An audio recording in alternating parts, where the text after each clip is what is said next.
6h30, 9h, les matins de France Culture, Quentin l'a fait. 7h15, la question du jour avec vous, Marguerite Caton. Bonjour. Bonjour Quentin et bonjour à tous. Et ce matin, vous nous parlez de Frontex. Frontex, l'agence européenne chargée d'assister les États membres dans la gestion et le contrôle de leurs frontières.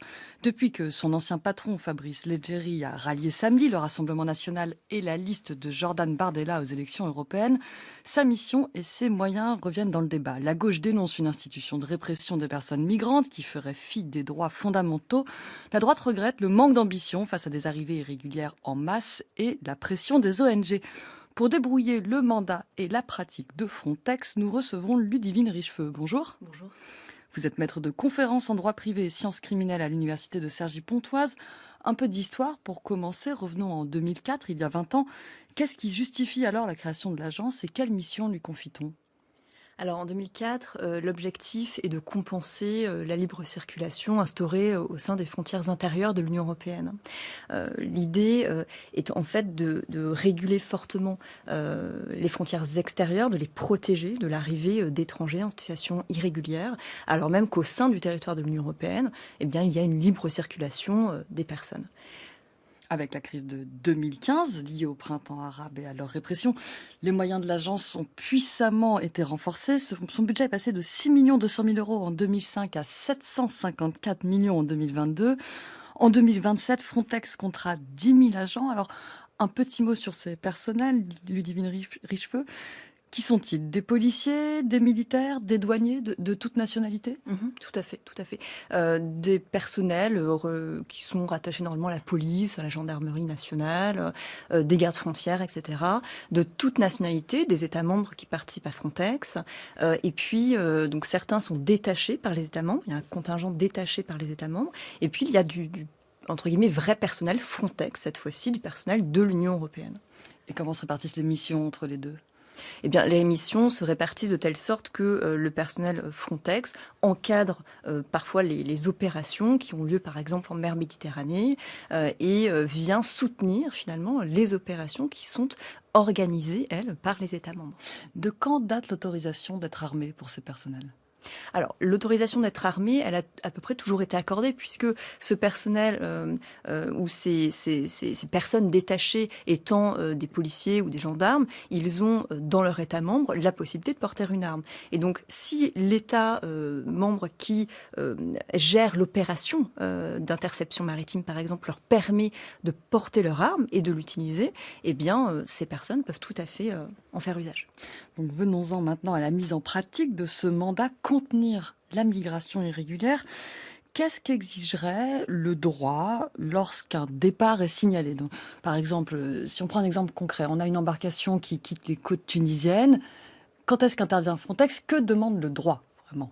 Alors, déjà, Frontex, il faut savoir que c'est une agence qui n'intervient pas forcément quand il est trop tard, entre guillemets. C'est-à-dire quand l'embarcation est présente en mer territoriale d'un État membre, en Italie par exemple. Elle peut intervenir déjà en amont, et là, elle apporte un soutien logistique et opérationnel aux États tiers. Donc, Algérie, Maroc, Tunisie par exemple, pour les côtes maghrébines. Concrètement, un soutien opérationnel, ça serait ? L'envoi de personnel Frontex, de personnel détaché des États membres, l'envoi de matériel, etc. Ce genre de voie. Et lorsque le navire, l'embarcation pénètre en eau territoriale, dans ces cas-là, déjà ce navire doit être détecté. Et là, c'est toute la gestion d'informations, de données collectées qui est extrêmement importante pour détecter ce navire, son positionnement, et envoyer ensuite des équipes donc de l'État membre pour l'intercepter. Le but, normalement, en tout cas le droit, ce qu'il permet de faire à Frontex, c'est déjà, en tout cas ce qu'il l'oblige à faire normalement, de sauver cette embarcation. Ce sont des embarcations, la plupart du temps, pneumatiques, surchargées, avec des personnes à bord potentiellement vulnérables, des réfugiés. Donc, ce navire doit être sauvé, entre guillemets, et rattaché à un port sûr. Donc, on l'escorte. On l'escorte sur le port de l'État membre, l'Italie par exemple. Et une fois sur place, ces personnes doivent être triées, entre guillemets, le mot n'est pas beau, mais c'est le cas, pour savoir s'il y a des mineurs qui ne sont pas accompagnés. Dans ces cas-là, ils doivent obligatoirement être pris en charge. C'est le droit qui demande cela. Des mineurs non accompagnés ou bien des personnes vulnérables, enceintes, par exemple, qui doivent être prises en charge médicalement, ou encore des réfugiés. Le statut de réfugié, il est déclaratoire. On n'attend pas qu'un État membre dise « Ah d'accord, très bien, cette personne est réfugiée parce qu'il y a tel ou tel critère ». La personne est réfugiée en elle-même. Et donc, le droit international oblige l'État à la prendre en charge et à examiner sa demande pour pouvoir la protéger des persécutions qu'elle risque ou qu'elle subit dans son pays. Donc ça, c'est la théorie, ce que dit le droit. Venons-en à la pratique. Une question importante est de savoir si les gardes-côtes de Frontex refoulent les migrants. Donc Fabrice Leggeri a été accusé, lorsqu'il était le patron de Frontex, d'avoir couvert et dissimulé ce qu'on appelle des pushbacks. C'est illégal. De quoi parle-t-on exactement, Ludivine Richefeu, quand on parle de refoulement et est-ce que c'est attesté, ces pratiques? Un refoulement, qu'est-ce que c'est? Je vous ai parlé à l'instant de l'obligation de l'État membre de prendre en charge les réfugiés, de les protéger. Le refoulement a lieu lorsque un navire pénètre dans les eaux territoriales d'un État membre et qu'il est en fait repoussé en dehors de ces eaux territoriales sans qu'un examen ait lieu. Là, on parle d'un refoulement. Comment fait Frontex même si c'est illégal, qu'est-ce qui se passe concrètement? Concrètement, le navire est détecté. Alors ça, ce sont des sources journalistiques, mais autres aussi, des rapports de l'OLAF, l'Office européen antifraude, etc., qui a démontré cela. Le navire est détecté. Frontex envoie les coordonnées aux équipes d'intervention qui repoussent le navire sous la supervision de Frontex, puisque dans plusieurs cas, un avion Frontex survolait la zone et filmait toute l'opération. Donc on tire le bateau, quoi, on le remet... On l'intercepte, en effet, on le repousse si besoin, en menaçant évidemment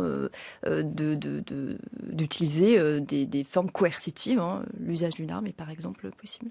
Oui, vous avez spécialement travaillé et documenté cet usage des armes dans les interventions de Frontex. Dans quelle situation vous les observez ?